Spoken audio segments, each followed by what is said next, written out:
এমন আগুন যা দুনিয়ার আগুন থেকে ৭০ গুণ বেশি তীব্র হবে।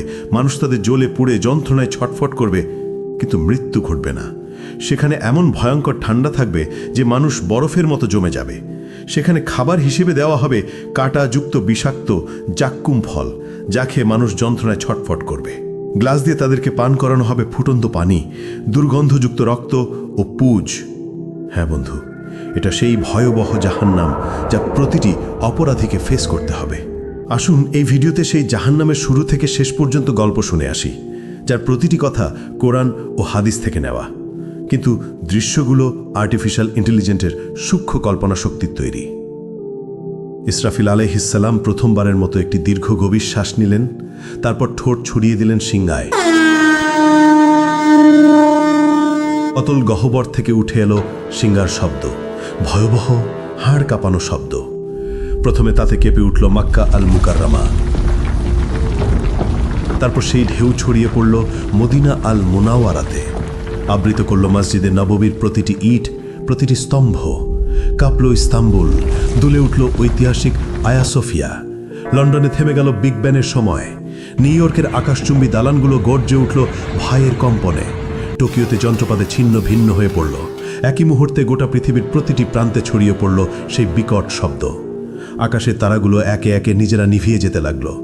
সেই দীপ্তিমান সূর্য ডুবে গেল অদৃশ্য অন্ধকারে, আর চাঁদ ভেঙে টুকরো টুকরো হয়ে গেল আকাশের বুকে। মুহূর্তেই সমগ্র মহাবিশ্ব এক বিশাল কবরস্থানের রূপ নিল। নেমে এলো নীরব নিস্তব্ধতা। সবকিছু সম্পূর্ণ অন্ধকার, সবকিছু মৃত্যুকোলে ঢলে পড়েছে, সবকিছু আচ্ছাদিত হয়ে গেল। শুধু আল্লাহ অবশিষ্ট রইলেন। ঘোষণা আসলো, আজ কার জন্য রাজত্ব? কিন্তু কেউ উত্তর দিল না। কতক্ষণ স্থায়ী হলো এই ভয়াবহ নীরবতা? ৪০ বছর, নাকি ৪০ দিন, নাকি ৪০ ঘন্টা? কেউ জানে না, কারণ সময়ও থেমে গেছে, স্থানও বিলীন হয়ে গেছে। শুধু আল্লাহ জানেন এই অপেক্ষার দৈর্ঘ্য কত হবে।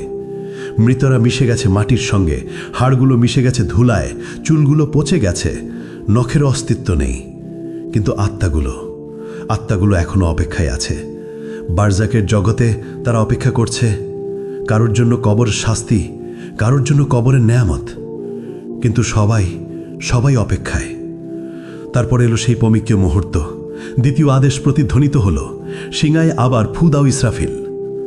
ফলে ইসরাফিল নিলেন দ্বিতীয়বার গভীর শ্বাস। কিন্তু এবার তা ভিন্ন। এবার তা জীবনের শ্বাস, এবার তা পুনরুত্থানের শ্বাস।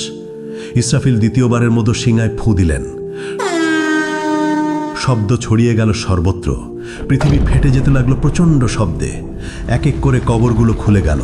ভেতর থেকে উঠল হাত, তারপর বাহু, তারপর মাথা। হাড়গুলো একে একে জোড়া লাগলো। মাংস জুড়ে গেল হাড়ের সঙ্গে, চুল গজিয়ে উঠল মাথায়, চোখ বসে গেল চোখের কোটরে। প্রতিটি মানুষ দাঁড়িয়ে গেল একে একে, ধুলো মাটিতে ঢাকা, অবাক, নগ্ন, ভীত আর কাঁপছে। তারা জিজ্ঞেস করল, কে আমাদের ঘুম থেকে জাগালো? তারপর তারা মনে করল সেই ভয়াবহ সত্য। তারা বলতে লাগলো, হায় আফসোস, আমাদের নবীগণ সত্য বলেছিলেন। এটাই সেই প্রতিশ্রুতি যা দয়াময় আল্লাহ দিয়েছেন। এই চিৎকার ছড়িয়ে পড়ল চারদিকে, প্রতিধ্বনিত হলো আর্তনাদ। কিন্তু এখন অনেক দেরি হয়ে গেছে। ভয়ঙ্কর ভয় বিরাজ করছে সবখানে। তারা পালানোর জায়গা খুঁজছেন, কিন্তু নেই। তারা লুকানোর জায়গা খুঁজছেন, কিন্তু তাও নেই। তারপর দূর থেকে ভেসে আসছে কণ্ঠস্বর। ফেরেশতাগণ বললেন, লাইন ধরো সবাই, হাসরের ময়দানে যাও। এই আদেশ শুনে মানুষ যেন পালহারা ভেড়ার পাল।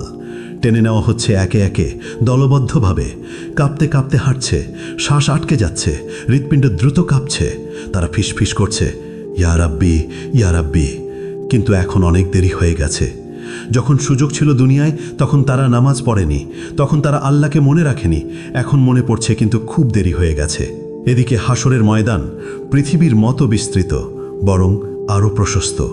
কোটি কোটি মানুষ, অসংখ্য প্রাণ একত্রে। আদম আলাইহিসসালাম থেকে শেষ নবজাতক পর্যন্ত সবাই এখানে উপস্থিত। অসংখ্য ভিড়, শ্বাস নেবার জায়গা নেই, চলাফেরার জায়গা নেই। মানুষ ভয়ে একে অপরকে চেপে ধরছে। সূর্যকে কাছে আনা হয়েছে ঠিক মাথার উপরে, শুধু 1 মাইল দূরে। কি অসহ্য তাপ! শরীর থেকে ঘাম ঝরছে অবিরত। কেউ তাদের গোড়ালি পর্যন্ত ঘামে ডুবে আছে। এরা সামান্য পাপী। কেউ হাঁটু পর্যন্ত ডুবে আছে, এরা মাঝারি পাপী। কেউ কোমর পর্যন্ত ডুবে আছে, এরা অনেক পাপী। কেউ গলা পর্যন্ত ডুবে আছে, এরা মারাত্মক পাপী। কেউ ঘামের মধ্যে মুখ নাক ঢেকে আছে, এরা সবচেয়ে ভয়ানক পাপী। তারা ঘেমে ডুবে যাচ্ছে কিন্তু মরতে পারছে না, কারণ মৃত্যু আর নেই। এই শাস্তির মধ্যেই সময় অতিবাহিত হচ্ছে, বছরের পর বছর কেটে যাচ্ছে, তবুও তারা দাঁড়িয়ে। হাসরের ময়দানে 1000 বছর গেল, 2000 বছর গেল, 3000 গেল, 5000 গেল, 10,000 গেল, এইভাবে 50,000 বছর চলে গেল। তবুও তারা অপেক্ষায়। তারা কাঁদছে, ইয়া রাব্বি, ইয়া রাব্বি, আমাদের বিচার শুরু করো না এখনই। এই অপেক্ষা শাস্তির চেয়েও কঠিন। আমাদেরকে জাহান্নামে নিক্ষেপ করো, কিন্তু তবুও এই অপেক্ষা শেষ করো। আমরা আর পারছি না। কিন্তু আল্লাহ, যিনি ন্যায় বিচারক, তাদেরকে অপেক্ষায় রাখলেন। কারণ দুনিয়ায় তারা তার আদেশকে অপেক্ষায় রেখেছিল। তারা সালাত বিলম্বিত করেছিল, তারা তওবা পিছিয়ে দিয়েছিল। আর আজ তারাই অপেক্ষায়। এমন সময় জাহান্নামের আগমন।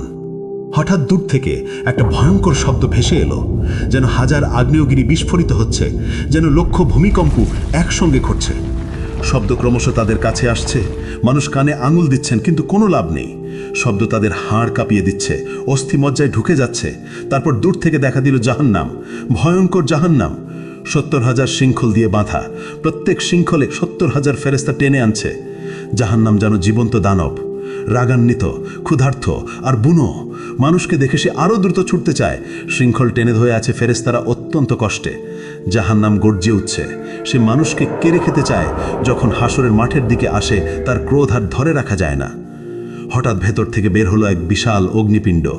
একটি মোটো পাহাড়ের মতো আকারের জ্বলন্ত দাউ দাউ করা আগুন বিদ্যুতের গতিতে হাসরের মাঠের দিকে ছুটে এলো। কয়েক সেকেন্ডের মধ্যে মানুষের কাছে পৌঁছে গেল সেই আগুন। দেখে মানুষ পাগল হয়ে গেল। তারা দৌড়াতে লাগলো, কিন্তু কোথায়? সেই জায়গা তো নেই যেদিকে দৌড়াচ্ছে আগুন, ওখানেই। যেদিকে তাকাচ্ছে আগুন, সেখানেই। তারা লুকিয়ে যাবার জায়গা খুঁজছেন, নিজেদের মাটিতে ছুঁড়ে ফেলছেন, কিন্তু আগুন থেমে নেই, এগিয়ে আসছেই অবিরত। মাত্র কয়েক সেকেন্ড বাকি। এর মধ্যে এটি পুড়িয়ে ফেলবে সমগ্র হাসরের ময়দান। কোটি কোটি মানুষ ছাই হয়ে যাবে। কিন্তু সেই শেষ মুহূর্তে আসমান থেকে নূরের ঝলক নিয়ে আসবেন জিব্রাইল আলাইহিস সালাম। তার হাতে একটি ছোট পাত্র, ভেতরে স্বচ্ছ এক তরল পানি। তিনি সেই তরল ঢেলে দিলেন সেই বিশাল অগ্নিখণ্ডের উপর। সঙ্গে সঙ্গে উঠল ঘন ভাস্প। আগুনে তাৎক্ষণিক নিভে গেল। ফলে বরফ শীতল এক পাথরে পরিণত হলো। কোটি কোটি মানুষ একই মুহূর্তে গভীর শ্বাস নিল, যেন তারা বেঁচে গেল। কিন্তু এটিও শেষ রক্ষা ছিল না। মানুষ অবাক হয়ে জিজ্ঞেস করল, ওটা কি তরল পানি ছিল? কিভাবে এত ভীতিকর আগুন নিভে গেল? তখন জিব্রাইল আলাইহিস সালাম বললেন, ওটা ছিল তোমাদের চোখের জল। যে চোখের জল তোমরা ফেলেছিলে দুনিয়ায়, রাতের বেলায় সালাতে কাঁদতে কাঁদতে, আল্লাহর ভয়ে, তার ভালোবাসায়, নিজের গুনাহের অনুশোচনায়, কোরআন পড়তে গিয়ে, আজান শুনতে গিয়ে, মায়ের বাবার জন্য দোয়া করতে গিয়ে। এটা সেই পবিত্র অশ্রু। এগুলোই এই আগুন নিভিয়েছে, তোমাদেরকে রক্ষা করেছে, কিন্তু তা কেবল অল্প সময়ের জন্য। তখন মুমিনরা আনন্দে কেঁদে বলল, আলহামদুলিল্লাহ, আলহামদুলিল্লাহ। আর কাফিররা ভয়ে কাঁপবে আরও বেশি, কারণ তাদের কোনো অশ্রু নেই, ফলে তাদের রক্ষাকারীও নেই। অতপর হিসাবের সময় এসে গেল। নাম ধরে ডাকা হচ্ছে একে একে। যার নাম ডাকা হয় সে কাঁপতে কাঁপতে আল্লাহর সামনে আসে। ভয়ে হৃৎপিণ্ড ফেটে যাওয়ার মতো অবস্থা, শ্বাস বন্ধ হয়ে আসে। মহান আল্লাহ তার হাতে দেন হিসাবের বই।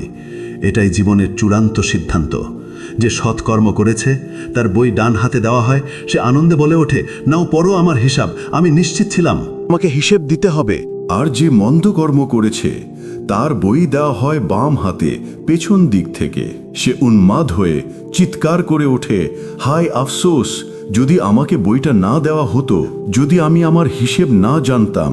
তখন মানুষ ভয়ে ভয়ে হতাশায় মিথ্যা বলল, ইয়া রব, আমি কিছুই করি নাই। ইয়া রব, আমি জানতাম না। ইয়া রব, আমি নির্দোষ। ইয়া রব, এটা আমার ছিল না, আমি খেয়াল করিনি। তখন আল্লাহ বললেন, মিথ্যা বলো না, তোমরা সত্য লুকাতে পারবে না। সবকিছু লেখা আছে, সবকিছু সংরক্ষিত আছে। তখন হঠাৎ মানুষের মুখ সিল করে দেওয়া হলো, কিন্তু মানুষের হাত কথা বলতে শুরু করলো। মুখ নেই, কিন্তু শব্দ আসে। ইয়া রব, এই হাতে সে টাকা চুরি করেছে। ইয়া রব, এই হাতে সে হারামে হাত দিয়েছে। ইয়া রব, এই হাতে সে জুলুম করেছে। পা সাক্ষ্য দিল। ইয়া রব, এই পা দিয়ে সে দৌড়ে গিয়েছে গুনাহের পথে। ইয়া রব, এই পা দিয়ে সে গিয়েছে জুলুমে। ইয়া রব, এই পা দিয়ে সে যায়নি মসজিদে। চোখ জানালো, ইয়া রব, এই চোখ দিয়ে সে হারামের দিকে তাকিয়েছে। ইয়া রব, এই চোখ দিয়ে সে নোংরা ছবি দেখেছে। কান বলে উঠল, ইয়া রব, এই কান দিয়ে সে হারাম শুনেছে। ইয়া রব, এই কান দিয়ে সে গীবত শুনেছে। জিভা বলে উঠল, ইয়া রব, এই জিভা দিয়ে সে মিথ্যা বলেছে। ইয়া রব, এই জিভা দিয়ে সে গীবত করেছে। ইয়া রব, এই জিভা দিয়ে সে গালাগাল করেছে। মানুষ হতবাক হয়ে গেল। নিজের অঙ্গ প্রত্যঙ্গই তাকে ধোঁকা দিচ্ছে। তারা আক্ষেপে নিজেদের চামড়াকে বলল, তোমরা কেন আমাদের বিরুদ্ধে সাক্ষ্য দিলে? তারা উত্তর দিল, আল্লাহ যিনি সবকিছুকে কথা বলান, তিনি আমাদেরও কথা বলায়। এভাবে সত্য প্রকাশ হয়ে গেল পুরোপুরি। কিছুই আর গোপন থাকল না। সে আর মিথ্যা বলতে পারল না, সে আর অস্বীকার করতে পারল না, কারণ তার নিজের দেহ সাক্ষ্য দিয়েছে। অতঃপর প্রত্যেক কাজের ন্যায় বিচার হবে। অতি সামান্য ভালো কাজেরও প্রতিদান পাবে, অতি সামান্য মন্দ কাজেরও শাস্তি পাবে। কিছু বান্দাকে আল্লাহ ক্ষমা করলেন তার রহমতে, তার করুণায়, কিন্তু অধিকাংশ যাবে জাহান্নামে। আদম সন্তানের প্রতি ১,৯৯৯ জন যাবে জাহান্নামে। এভাবে হিসেব শেষ হলো। এবার আসলো বিচ্ছেদের সময়ে। মানুষকে লোহার শৃঙ্খল গলায়, হাতে, পায়ে দিয়ে ভেড়ার পালের মতো টেনে নেওয়া হচ্ছে জাহান্নামের দিকে। তারা কাঁদছে মিনতি করে, ইয়া রব, আমাদের আরেকবার সুযোগ দাও, আমাদেরকে দুনিয়ায় ফিরিয়ে দাও, আমরা নিজেদের ঠিক করব, আমরা ভালো হয়ে যাব। কিন্তু না, অনেক দেরি হয়ে গেছে, আর এমন সুযোগ নেই। ফেরেশতারা তাদেরকে টেনে নিয়ে যাচ্ছে নিষ্ঠুরভাবে।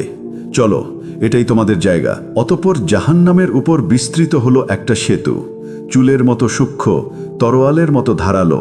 হ্যাঁ, এটাই সিরাত। তাদেরকে তা অতিক্রম করতেই হবে। কিন্তু কিভাবে? এমন সূক্ষ্ম সেতু পার হওয়া কি সম্ভব? মুমিনরা তাদের নূর নিয়ে যাবে। তাদের জন্য এটি হবে সমতল রাস্তার মতো, তারা সহজেই দৌড়ে পার হয়ে যাবে। কিন্তু মুনাফিকরা আটকে যাবে মাঝপথে, তাদের নূর নিভে যাবে, ফলে তারা অন্ধকারে পড়ে থাকবে। আর কাফিরদের কোনো নূর নেই, তারা এক পাও ফেলতে পারে না, তারা হোঁচট খায়, পড়ে যায়, বেশিরভাগ সিরাত পার হতে পারবে না। তারা হোঁচট খেয়ে জাহান্নামে পড়ে যায়, যেন ৭০ বছর ধরে পড়ে যাচ্ছে জাহান্নামের গহ্বরে। প্রতিটি পতন এক একটি চিৎকার, লক্ষ চিৎকার, কোটি কোটি চিৎকার। জাহান্নাম হাঁ করে অপেক্ষা করছে ক্ষুধার্ত দানবের মতো। সে গিলে নিচ্ছে পতিতদের একের পর এক, একজন, দুজন, হাজারো, লাখো কোটি গিলে যাচ্ছে অবিরাম, কখনো ভরে না। আল্লাহ তখন জিজ্ঞেস করবেন, তুমি কি ভরে গেছো? জাহান্নাম বলল, আরও আছে কি?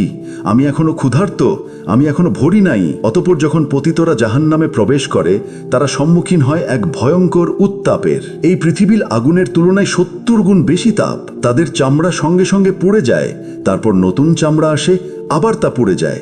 এভাবে চলছেই আছে। জাহান্নামের আগুন মানুষ ও পাথর দ্বারা জ্বালানি পেল, ফলে এটি অকল্পনীয় উত্তাপে জ্বলে উঠল। ফলে তাদের শুরু হলো তৃষ্ণা, ভয়ঙ্কর তৃষ্ণা।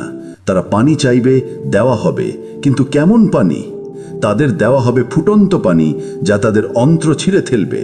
তাদের দেওয়া হবে পুজ পান করতে, তারা তা গিলতে চাইবে কিন্তু পারবে না। প্রতিটি দিক থেকে মৃত্যু তাদের কাছে আসবে, কিন্তু তারা মরবে না। তারা খাদ্য চাইবে, দেওয়া হবে, কিন্তু কেমন খাদ্য? তাদের খাদ্য হবে কেবল কাঁটাযুক্ত উদ্ভিদ। এটি এমন এক জাক্কুম বৃক্ষ যা জাহান্নামের তলদেশ থেকে জন্মায়। এর ফল শয়তানের মাথার মতো। প্রতিটি গ্রাসে আরাম নয়, বরং ব্যথা আসে। তারা না চাইলেও জোর করে তা তাদের খাওয়ানো হবে। জাহান্নামের শাস্তি শুধু উত্তপ্ত আগুন নয়, এখানে আছে জামহেরি, যা ততকেই কষ্টদায়ক ঠান্ডা যেমন আগুনের উত্তাপ। অসহ্যনীয় গরম আর ঠান্ডা প্রমাণ করে যে জাহান্নামের যন্ত্রণা সব দিক থেকে ঘিরে রাখবে। এখন সবাই তাদের স্থান খুঁজে নিয়েছে। জান্নাতের মানুষ জান্নাতে, আর জাহান্নামের মানুষ জাহান্নামে। দরজাগুলো চিরতরে বন্ধ হয়ে গেছে, ভাগ্য নির্ধারিত হয়ে গেছে, চিরকালীন সময় শুরু হয়েছে, আর কোনো ফেরত নেই।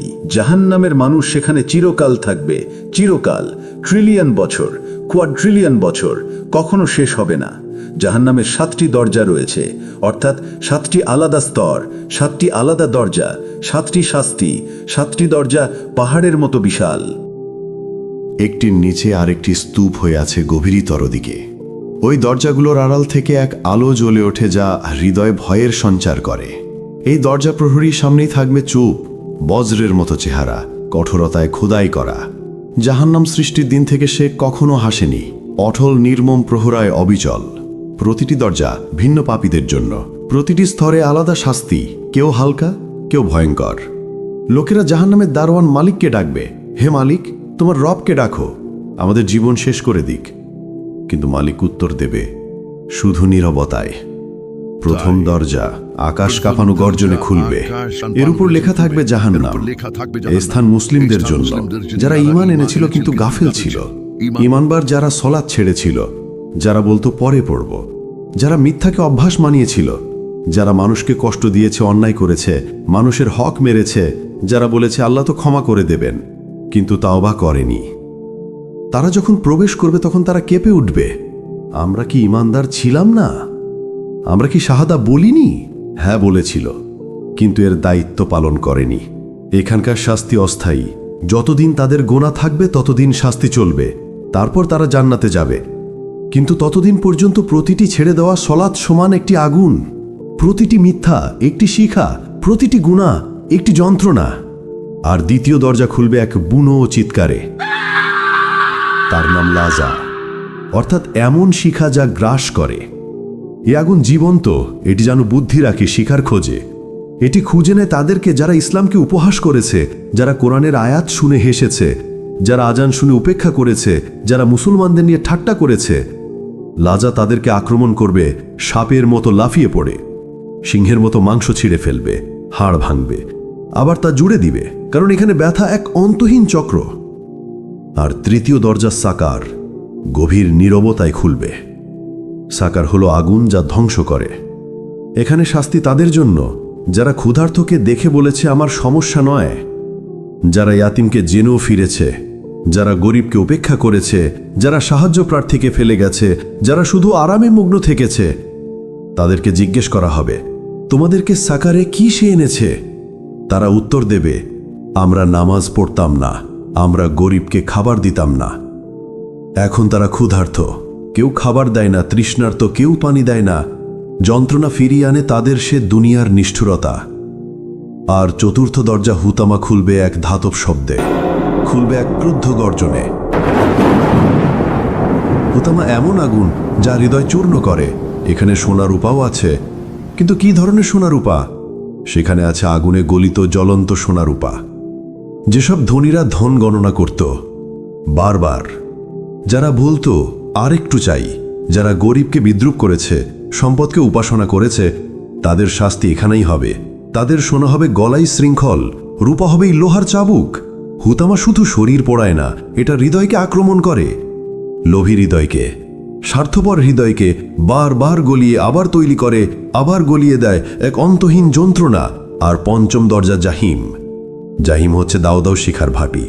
এখানে শাস্তি তাদের যারা অহংকারী, যারা দুর্বলদের উপর অত্যাচার করেছে, এমন শাসক যারা প্রজাদের জুলুম করেছে, এমন মালিক যারা শ্রমিকদের কষ্ট দিয়েছে, এমন স্বামী যারা স্ত্রীকে মেরেছে, এমন পিতা যারা সন্তানদের কষ্ট দিয়েছে, যারা মনে করেছে তাদের সিংহাসন আল্লাহর আরশের চেয়ে বড়। আর ষষ্ঠ দরজা সাইর, খুলবে যুদ্ধের আর্তনাদে। সাইর হলো রাগান্বিত আগুন, যারা নবীদের সাথে শত্রুতা করেছে, যারা রক্তপাতের স্থপতি, যারা শান্তি নষ্ট করেছে। এক কথায় প্ররোচনাকারী, যুদ্ধবাজ, হত্যাকারীরা এখানেই থাকবে। এখানে প্রতিটি হাড় চিৎকার করবে, প্রতিটি শ্বাস কাজগিলার মতো ব্যথা দিবে। তাদের অত্যাচারিতদের চিৎকার তাদের চারপাশে প্রতিধ্বনিত হবে।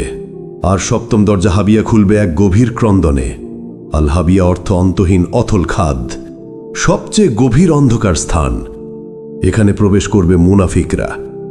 এরা সবচেয়ে বিপজ্জনক পাপী, যারা জিহ্বায় বলেছে লা ইলাহা ইল্লাল্লাহ, কিন্তু হৃদয়ে বিশ্বাস করেনি, যারা হৃদয়ে বিশ্বাসঘাতকতা করে, যারা ঈমানের মুখোশ পরে কিন্তু জীবনে ভাকা, যারা দ্বিমুখী আচরণ করে, যারা মুসলমানদের বিরুদ্ধে ষড়যন্ত্র করে, যারা প্রতারণা করে, যারা আনন্দ করে ভাবে তারা পৃথিবী শাসন করছে, সেই মুনাফিকরা এখানেই থাকবে। এই হাবিয়াতে রয়েছে বিশেষ শাস্তি। সেখানে মুখোশ চিরতরে ছিঁড়ে ফেলা হবে, মিথ্যা উন্মোচিত হবে, সত্যিকারের মুখ প্রকাশিত হবে, এমনকি আগুনও কেঁপে উঠবে। কারণ মুনাফিকই হলো সবচেয়ে বিষাক্ত মিথ্যা, সবচেয়ে প্রাণঘাতী রোগ, সবচেয়ে বড় বিশ্বাসঘাতকতা। যারা এই হাবিয়াতে নিক্ষিপ্ত হবে তারা পড়তে থাকবে চিরকাল, কখনোই তলানিতে পৌঁছাতে পারবে না, কারণ মুনাফিকের কোনো শেষ নেই। প্রিয় বন্ধু, আপনি এই পর্যন্ত ভিডিওটি দেখেছেন। এই ভীতিকর দৃশ্যগুলো দেখেছেন, এই ভয়াবহ শাস্তিগুলো শুনেছেন। এখন সিদ্ধান্ত নেওয়ার সময়। আপনি কোন দলে থাকতে চান, জান্নাতে নাকি জাহান্নামে? এটা আপনার হাতে, এটা আপনার সিদ্ধান্ত। আপনার এখনো সময় আছে, আপনি এখনো শ্বাস নিচ্ছেন, আপনার এখনো সুযোগ আছে, আপনার হৃদয় এখনো ধপক করছে, আপনার আত্মা এখনো জীবিত, তাওবার দরজা এখনো খোলা। কিন্তু কতদিন পর্যন্ত? আজ রাত পর্যন্ত, নাকি আগামীকাল পর্যন্ত, নাকি পরের সপ্তাহ পর্যন্ত? কেউ জানে না, শুধু আল্লাহ জানেন। সিংহে যে কোনো মুহূর্তে ফু দেওয়া যেতে পারে। যে কোনো শ্বাসে, যে কোনো সেকেন্ডে ইসরাফিল অপেক্ষা করছে আল্লাহর আদেশের জন্য। আর আপনি এখনো গাফেল, এখনো খেলায় মেতে আছেন, এখনো বলছেন পরে করব, পরে সলাৎ পড়ব, পরে তাওবা করব, পরে নিজেকে ঠিক করব। কিন্তু সেই পরে যদি আর কখনো না আসে, যদি আজ রাতই হয় আপনার শেষ রাত, আপনি কি প্রস্তুত? সত্যিই কি প্রস্তুত? এই ভিডিওটি শেয়ার করুন আপনার প্রিয়জনদের সাথে। শেয়ার করুন, কারণ জাহান্নাম বাস্তব। এখানে বলা প্রতিটি কথাই সত্য, সবই পবিত্র কোরআনে লেখা আছে।